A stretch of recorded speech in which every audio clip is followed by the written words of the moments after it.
Okay, class, today we're in lesson 7.1, equations with variables on both sides. 7.1, equations with the variable on both sides. Solving an equation with variables on both sides. Solving an equation with the variable on both sides.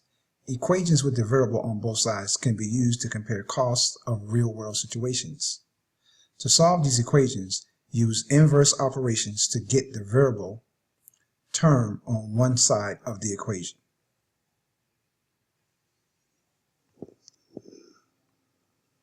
Oh, hey, just popping up here between lectures. Actually, exercising is a really great thing to do, and actually reminds me of an interesting question. Let me share it with you. So Flex Gym charges a membership fee of $150 plus $40.50 per month to join the gym. So that's not a bad deal. Now, a rival gym, Able Gym, it's called, actually charges a membership fee of $120 plus $46.75 per month. Here's a question for us. Let's find the number of months for which you would pay the same total fee to both gyms. So where's the break-even point? Okay, wait, hold on. 265, 266, 267, 268, 269, 270. Okay, good. I'm done. Very nice. Whew. You want mental aerobics and you want also physical exercise. It's very good. All right, now, get my hand moving again. Get back here. Okay, good. All right, here we go. Let's take a look at this question and see if we can figure it out together. We don't know. The question is, we don't know how many months would be involved in having these two deals actually break even. So let's actually figure out and say we wait, let's say, X months. If we pay for each gym for X months, let's figure out how much it would cost for Flex Gym, how much it would cost for Able Gym, set them equal to each other because we want to find out when, in fact, they're the same. And so, therefore, we can solve. Let's check it out together. So, for Flex Gym, we pay a one-time fee of $150. And then, for every single month, we pay $40.50. So that's 40.5 times X. So that's how much we have to pay for X months. What about at Able Gym? Well, Able Gym, we pay $120, and then plus, for each month, we pay 46.75 times X. All right, so those are the two values. I want them to be equal. So you can see now I want to solve an equation where I've got actually the unknown on both sides. So how do you clean this thing up? Well, not a problem at all. The first thing I could do actually is subtract 40.5x from both sides.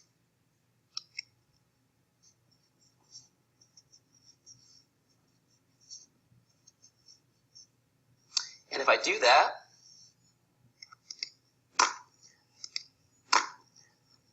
on this side I have 150 equals 120 plus 6.25x.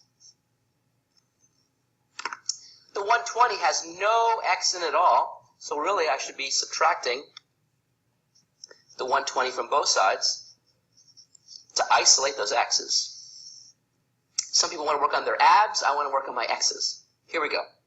30 equals 6.25x. And now, finally, if I divide both sides by 6.25, I see that x equals, and if we use a calculator here, we can see this is about 4.8. And the unit are months. So for almost 5 months, so basically right around the 5-month mark, these two gym deals are actually going to work out to cost the same amount of money. And we did that by actually setting up an equation, using our minds, the mental muscle, and we were able to actually figure it out. That's the power of setting up a particular equation, even if the equation involves having the unknown on both sides. Not a problem. Okay, now the next example is based on example 2 from your textbook, writing a real-world situation from an equation. As shown in example 1, An equation with a variable on both sides can be used to represent a real-world situation. You can reverse this process by writing a real-world situation for a given equation.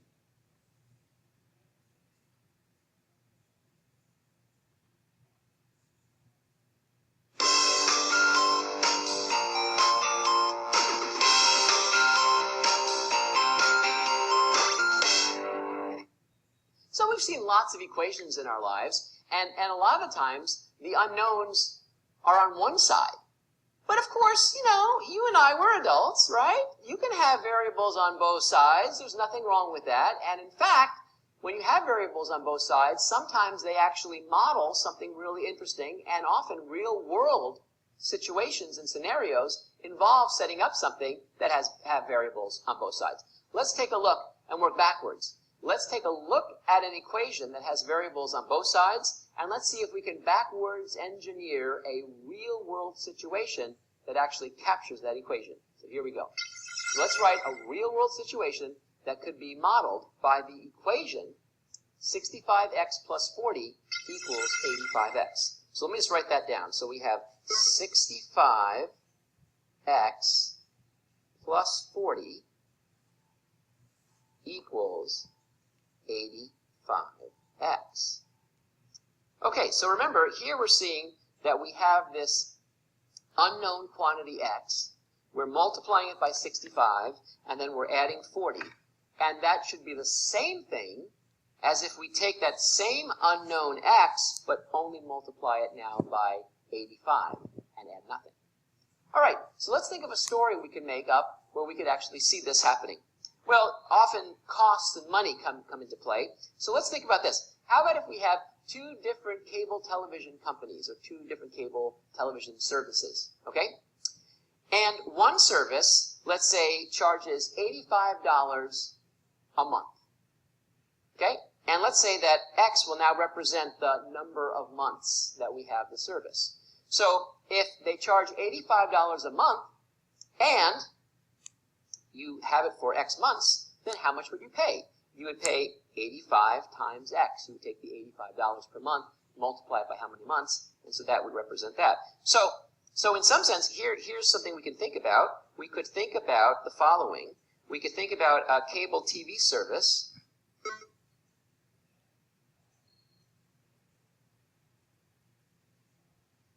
And what they do is they charge $85 per month. Okay, and that's it. Now let's see if we can kind of do something on the other side that kind of is similar. So let's suppose there's another cable TV service. Maybe I'll give this one a name. How about we call this cable TV service B? B. And then there's cable TV service A. So cable TV service. I bet you could think of better names, but I'll just call it A. Now what do? Well, they charge $65 per month. I can just read that off of here because that corresponds with this. So they charge $65 per month. That sounds like a really good deal. It's a lot less than 85. But what can we think of to represent the plus 40? Notice there's no X there. So that's just a one-time increase of 40. That would be like an installation fee.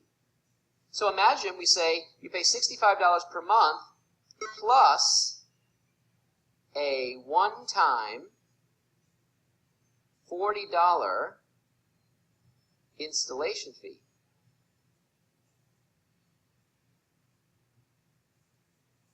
Aha! Well, now, you see, we have two scenarios. And so, what can we see here? Well, if we were to have cable service for X months, then this would represent the cost of the cable service with company A. Let's see why. We have to pay the $40 installation fee and then add to it $65 per month for every month. So that's 65 times X, then plus the 40. On this side, this would represent how much it would cost to have cable service B for X months. Just $85 times X, because there's no installation fee.